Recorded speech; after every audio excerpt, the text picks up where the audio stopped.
কামিনী আলাপ কৃষ্ণ বাঢ়িল কৃষ্ণত প্ৰেম ভৈলা নিষ্পাপ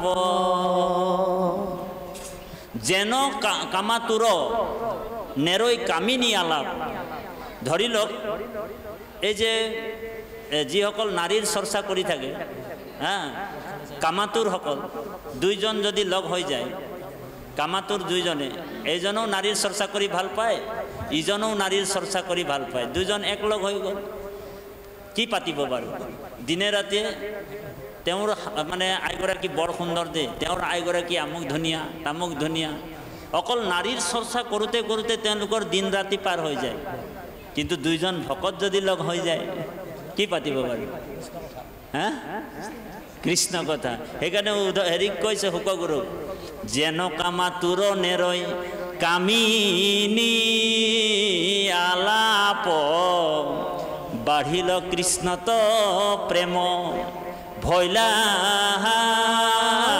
নিষ্পাপ তুমি ভাগৱতৰ কথা শুনি তুমি নিষ্পাপ হৈ গ'লা তুমি জীৱনতে মুক্ত হৈ গ'লা তুমি ভাগৱতৰ কথা শুনি জীৱনতে মুক্ত হৈ গ'লা জীয়াই থাকোঁতে মুক্তি হৈ গ'লা সেইকাৰণে মৰাৰ পিছত আৰু মুক্তিৰ কথাটো বাদ দিয়া তুমি যদি জীয়াই থাকিবলৈ মুক্তি লাগে তেনেহ'লে কৃষ্ণ বাপক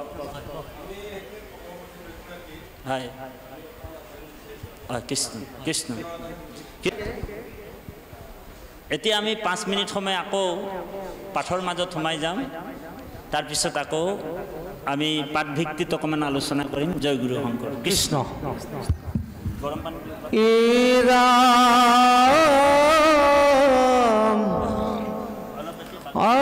হৰিপদ চিন্তনত হৰি গুণ কথনত হৰিৰ চৰিত্ৰ শ্ৰৱণত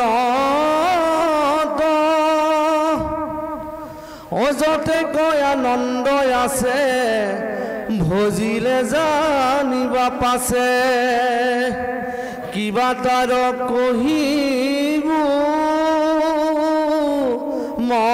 মহত কিন্তু আগে প্ৰথমত মহাশাস্ত্ৰ ভাগৱত অশুনি ক মহাযত্ন কৰি বিষয়ৰ দুখ যত সকলে কৰিবে হত ও হৰি ভক তৰ সংগ ধৰি জীৱা কিছু আছে ধন তেজা তাৰ মোহ মন কিছু বেয় কৰা হৰি অৰ্থে তেবে সে ভকতি বাহে মাধৱত প্ৰেম চৰে ও তেবে ধন নযায় তাৰ ব্যৰ্থ ৰাম ভক্ষ ভোজ্য বস্তু যত গৃহে ভুৱে উপগত ও তাতো মোহ তেজি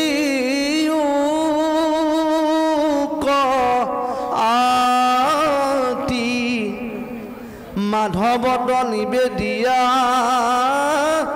দুখী দৰিদ্ৰক দিয়া বৈষ্ণৱত কৰিও মিনতি কৃষ্ণ বাপাই সমস্ত সময় গৈ কিনি ঘৰৰ মূৰ্তিটোক গৈ কিনি সুধিলেহে আইগৰাকীয়ে যেতিয়া মনত পেলাই দিয়ে তেতিয়াহে মোৰ মনত পৰে যে তোর বলে আমাদের বাগানিয়া ভাষায় বলে তোর বলে 3টা ছেনা আছে না বলে তেতিয়াহে মনত পড়ে গতিকে কৃপালু বাপাই সমস্ত গাড়ীৰ পিছফালে লিখা থাকে আকৌ আহিম, কেতিয়াবা আকৌ আহিম বাৰু। 3টালৈকে আমি কিন্তু ভাগৱতৰ কথা ক'ম। এতিয়া পাঠত কৈছে যে কিন্তু আগে প্ৰথমত মহাশাস্ত্ৰ ভাগৱত শুনিওক মহাযত্ন কৰি। ভাগৱত শাস্ত্ৰ ভাগ আমি কেনেকৈ শুনিবলৈ কৈছে? মহাযত্ন কৰি শুনিবলৈ কৈছে, যিটো আজি আপোনালোকে মহাযত্ন কৰি 7 দিনলৈকে ভাগৱতৰ অনুষ্ঠানটো পাতিছে, আয়োজন কৰিছে। আৰু আয়োজক সমিতি, আমি প্ৰয়োজক সমিতিক ধন্যবাদ জ্ঞাপন কৰা হৈছে। কৃষ্ণ ঔ হৰি ঔ হৰাম। প্ৰসাদৰ টোপোলাটো পাইছে, খালি হুলস্থুলটো আপোনালোক নকৰিব, লাহে লাহে ল'ব, মাত কথাবিলাক নিদিব। আৰু গাঁঠিটো যাতে বন্ধ নকৰিব। দেউৰীৰ ফালে এনেকৈ কল এটা পাম নেকি বুলি চাই থাকিব, হয়নে বাৰু? গতিকে এনেকুৱা কিছুমান মানুহ আছে, যিসকল মানুহে দান বৰঙণিবিলাক দিয়ে ভাগৱতত, আৰু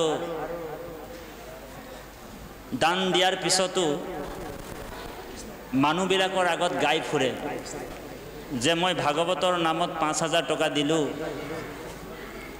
ঈশ্বৰৰ নামত 10,000 টকা দিলোঁ, সেই বুলি গাই থাকে। বোলে কিয় গাই থাকে? বোলে প্ৰশংসাৰ ৰস ল'বলৈ আৰম্ভ কৰি থাকে, বুজিছেনে বাৰু? কিছুমান মানুহে গিৰিল এটা যদি দিয়ে নামঘৰত, তাতো নিজৰ নামটো লিখাই ৰাখে, ঔ হৰি অৰা। বোলে কিয়? যাতে মোৰ নামটো যাতে জিলিকি থাকে। ভগৱান ভিকাৰী নেকি বাৰু? কওকচোন বাৰু। হা, ভগৱান ভিকাৰী নেকি? তোৰ দান বৰঙণিতে ভগৱান চলি আছে নেকি? হা, চিধা চিধি কথা যে আমি ভগৱানক আমি গোটেই জীৱনটোতো খোজোতেই পাৰ হৈ গ'ল। আপুনি মই কিবা এটা দিছোঁ, তাতো আমাৰ স্বাৰ্থ আছে, হয়নে বাৰু? প্ৰভু এইবাৰ মই আমুকটো আগবঢ়ালোঁ, কিন্তু ল'ৰাটো বা ছোৱালীজনীৰ চাকৰিটো কিন্তু ঔ হৰি ঔ। গতিকে ৰাতিপুৱাৰ পৰা গধূলিলৈকে গোটেই জীৱনটো আমি ভগৱানক খোজোতেই পাৰ হৈ গৈছে। তো পৃথিৱীৰ ডাঙৰ ভিকাৰীটো কোন বাৰু? আমি এদিন মানে এজন মানে ভিক্ষাৰী এনেকুৱা ডাঙৰ মন্দিৰৰ বাহিৰত বহি আছিলে, ভিকাৰী এজন দেই। এজন ডাঙৰ ভিক্ষাৰী এজন, এই ডাঙৰ মানে মহাজন শেঠ এজন আহিল। মহাজনজন মন্দিৰত সোমাই যাওঁতে ভিক্ষাৰীটোৰ দৰ্শন পালে। তাৰপিছত ভিক্ষাৰীটোক কৈছে, ঐ ভিক্ষাৰী, তোক বোলে মই ঘূৰি আহিহে দিব পাৰিম বোলে। তো দুৱাৰ মুখত ভিক্ষাৰীটোক চাই কিনি কি কৈছে, তোক মই এতিয়া নিদিওঁ, মই ঘূৰি আহি তোমাক দিম, মানে 10 টকাই দিব, ঘূৰি আহি দিম বুলি কৈছে। সেইটো লাক্সাৰী কাৰ লৈ গৈছে। তো ভিক্ষাৰীটো মানে কম নহয়। ভিক্ষাৰীটোৱে কৈছে, তইনো কনচা বোলে মোতকৈ বোলে ওপৰত আছ, তইতো বোলে মোতকৈও ডাঙৰ ভিক্ষাৰী বোলে, ঔ হৰি ঔ ৰাম। বোলে কিয়? বোলে তইতো বোলে ভগৱানৰ ওচৰত খুজিবলৈতো গৈছ, হয়নে বাৰু? তইতো ভগৱানৰ ওচৰত কি কাৰণে গৈছ? বোলে খুজিবলৈ গৈছ। তো মোতকৈ ডাঙৰ ভিক্ষাৰী তই যেনিবা, মই তোতকৈ অলপ সৰু ভিক্ষাৰী, ভিক্ষাৰীটো তইও, হয়নে বাৰু? গতিকে আমি জীৱনভৰ আমি খুজিয়ে আছোঁ। সেইকাৰণে কৈছে দাতা এক ৰাম বাকী সব ভিকাৰী। আমি সব ভিকাৰী, আমি দিব পৰা বস্তু ভগৱন্তক একো নাই, একোৱে দিব নোৱাৰোঁ। কাৰণ সব বস্তু কাৰ হয়? ভগৱানৰ হয়। বিষ্ণু ইদম জগত, এই জগতখন কাৰ হয়? বোলে ভগৱানৰ হয়। ব্যৱেষ্টি ইতি বিষ্ণু, সমস্ত প্ৰাণীতে মই ব্যাপক হিচাপে আছোঁ বুলি কৈছে ভগৱান। ভগৱন্তক দিয়া সামৰ্থ্য আমাৰ নাই। সেইকাৰণে কৈছে, পাঠত কৈছে, এই শ্লোকটো আমাৰ পূৰা কৰোঁ, গীতাৰ শ্লোকটো আমাৰ পূৰা হোৱা নাই। ভগৱানে কৈছে দেৱতাক পূজা কৰিলে দেৱলোকত যাব, স্বৰ্গত দেৱা। তাৰপিছত কৃষ্ণই কৈছে যে হে অৰ্জুন, বোলে পিত্ৰাণি য়ান্তি পিতৃ যা তুমি যদি পিতৃপুৰুষক পূজা কৰিবা তেনেহলে মই তোমাক পিতৃলোকলৈ লৈ যাম। তাৰপিছত কৈছে ভগৱানে, হে অৰ্জুন বোলে ভূতানি আন্তি ভূতে যা তুমি যদি ভূত প্ৰেতক পূজা কৰিবা তেনেহলে মই তোমাক ভূত প্ৰেত বনাই দিম। আজিকালি মানুহবিলাকে ভূত প্ৰেতকো পূজা কৰে, কৰে নাই বাৰু কওকচোন? ডাহিনী যোগিনী হয় না বাৰু? শ্মশানত গৈ কিনি পূজা কৰে নাই মানুহবিলাক? ডাইনী যোগিনী পূজা কৰা মানুহ আছে নাই?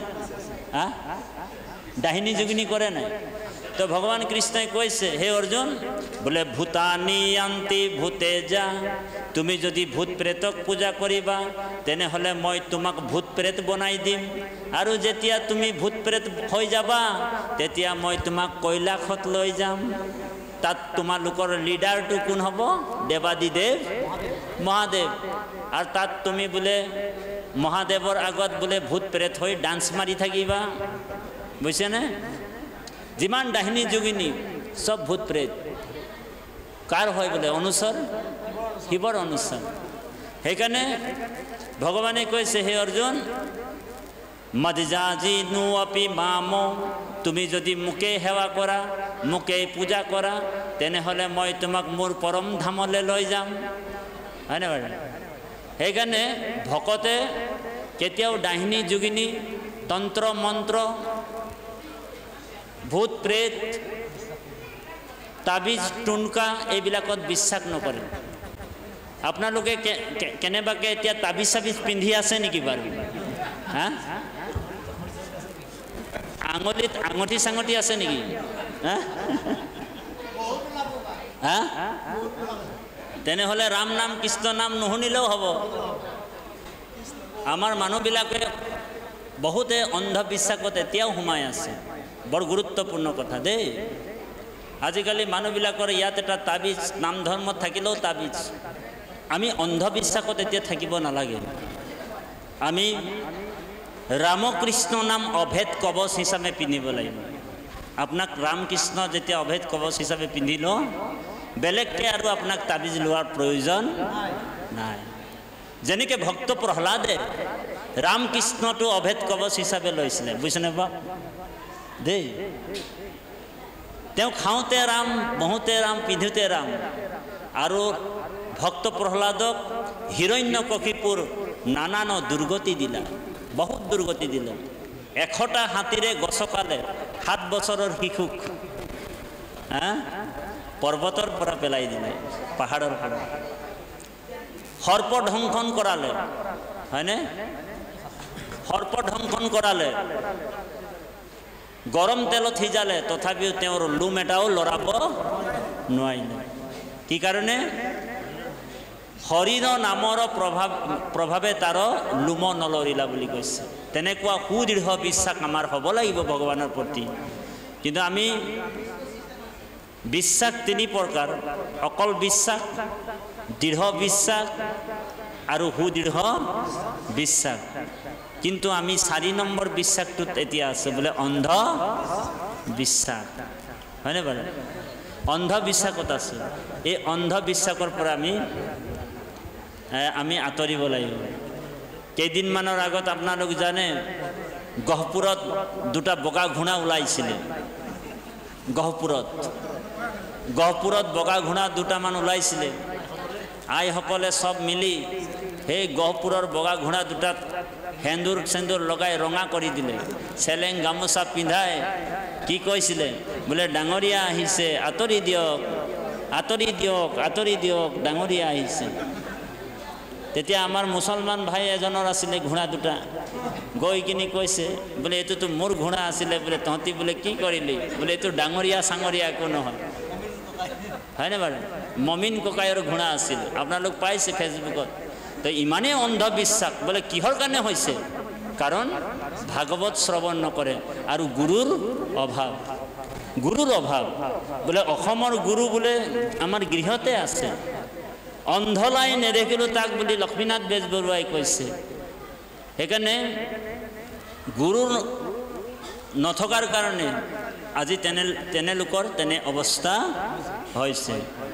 সেইকাৰণে আমি ভগৱন্ত এই কথাটোকে কৈছে যে নেৰিবা বেদৰ পথ সজ্জন জনৰ মত ব্ৰাহ্মণত কৰিবা ভকতি আপুনি ঈশ্বৰে দেখা ব্ৰাহ্মণক মান্য কৰি জগতকে দেন্ত অনুমতি।